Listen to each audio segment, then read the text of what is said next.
বাংলাদেশে সূর্যবংশীর মতো ক্রিকেটারের জন্ম হয় না, নিউটন আইনস্টাইনদের মতো বিজ্ঞানীও তৈরি হয় না, মিস্টার বিস্টের মতো কন্টেন্ট ক্রিয়েটর তৈরি হয় না, রোনালদোর মতো ফুটবলারের জন্ম হয় না, জন সিনার মতো রেসলার তৈরি হয় না, উসাইন বোল্টের মতো স্পিড স্টার জন্ম হয় না, রাফায়েল নাদাল নোভাক জকোভিচদের মতো টেনিস তারকা তৈরি হয় না, আব্রাহাম লিঙ্কনের মতো নেতা তৈরি হয় না।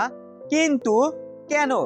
আমি আমার পার্শ্ববর্তী দেশ ইন্ডিয়ার সাথে একটুখানি উদাহরণ দেই। ক্রিকেট ঈশ্বর বলা হয় সচিন টেন্ডুলকারকে।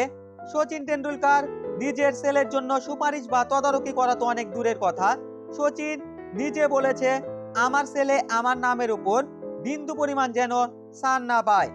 আমার ছেলের যতটুকু প্রতিভা সে যেন তার প্রতিভার উপর ভর করে ক্রিকেট মাঠে খেলতে পারে। সচিন ইচ্ছে করলে তার সুপারিশে 5 জনকেও জাতীয় দলে খেলানোর ক্ষমতা রাখে। তাহলে চিন্তা করে দেখেন এদের মনুষ্যত্ব কত বড়। বাংলাদেশ হলে কি দেখা হয়?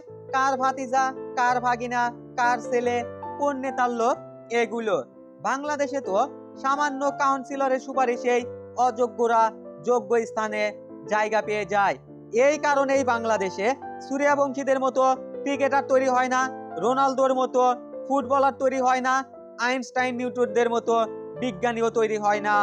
আমি যদি আব্রাহাম লিঙ্কনকে দিয়ে উদাহরণ দেই, সে ছিল নৌকার মাঝি, মাঝে মধ্যে রাজমিস্ত্রির কাজও করত।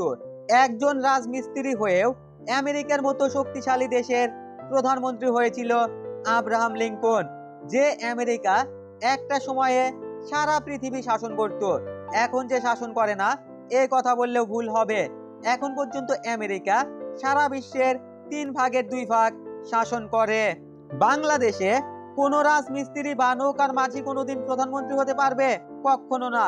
প্রধানমন্ত্রী তো অনেক দূরের কথা, তারা যদি উচ্চ শিক্ষিত হয় তারপরও যদি বাপ, চাচা, মামা কিংবা বড় কোনো নেতার পরিচয় না থাকে, ছোট কোনো নেতার পদও পাবে না।